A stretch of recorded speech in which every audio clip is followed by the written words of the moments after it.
Invincible Season 3 was absolute bonkers. I won't go deep into the entire season on this video.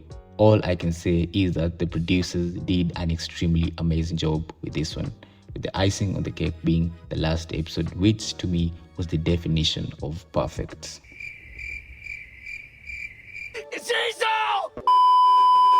The general audience can agree with me on that, as my social media of late has been filled with a million edits of the episode. Thus, in today's video, I'll be talking about a crucial scene that made the episode so much better.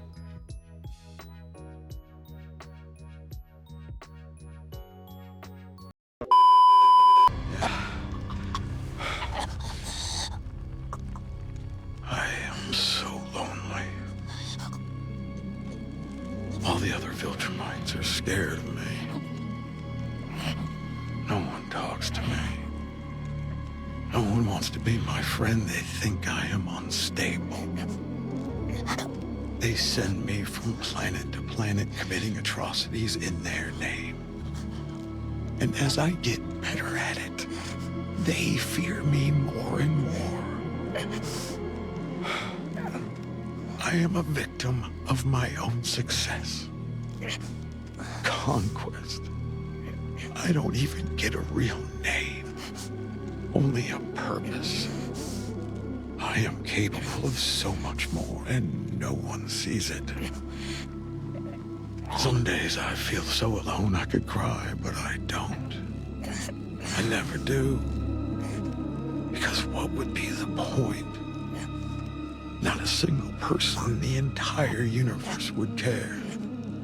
The introduction of Conquest was already a highly anticipated moment, but the addition of his monologue brought an unexpected depth to his character. In the comics, Conquest was portrayed as an almost unstoppable force of violence, brutal, efficient, and unrelenting. However, the animated series took a bold step by adding an introspective moment, revealing the inner torment of a warrior who is feared not just by his enemies but by his own kind. This monologue was a brilliant narrative addition as it humanized Conquest while still maintaining his terrifying presence. His words, "I am so lonely," shift the perception of his character from a mindless brute to a tragic figure.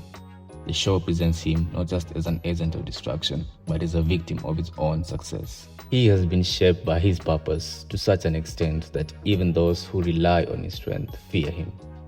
This addition aligns well with the themes we have seen prevalent in Invincible, where power is often shown as a double-edged sword. Conquest faces isolation, not because he is weak, but because, ironically, he is too strong, too efficient, too monstrous, even for his own people.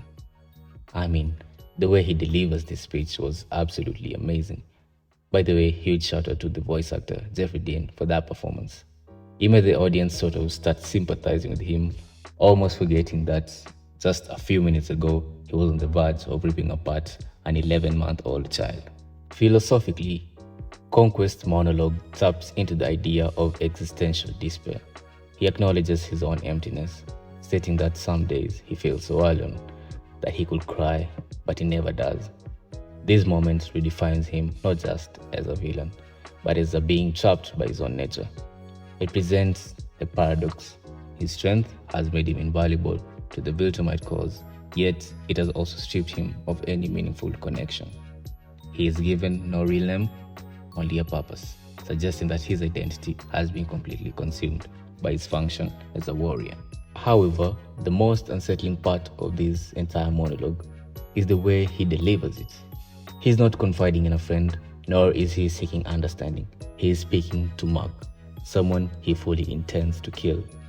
That is what makes this moment truly psychotic.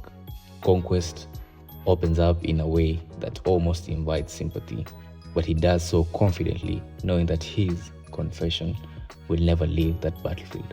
His final words, Take it "Take to your it to your grave," are not just a sign that he's about to kill Mark, but a twisted acknowledgement that this moment of vulnerability is meaningless. He has no intention of changing, no desire for redemption. His words are not a plea for connection, but a demonstration of his absolute detachment from normal morality.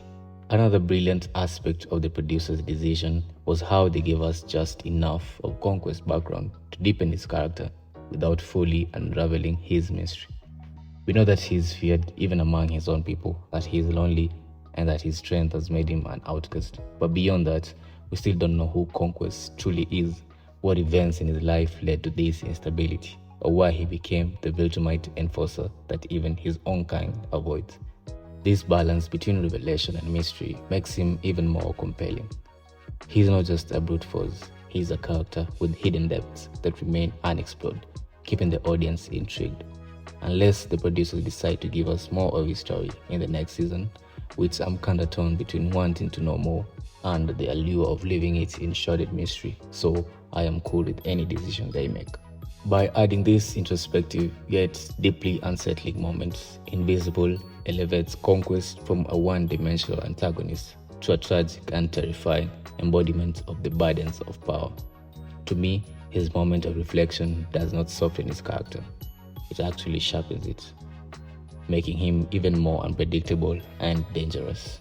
And by carefully balancing how much of his story is revealed, the show ensures that his aura of fear remains intact.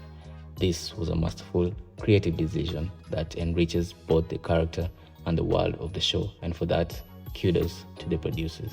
I actually saw a post online saying that the comics writer has rewritten the whole book, which means we will be getting more of this as well as new storylines from other characters, and I am really excited for what they have in store for us.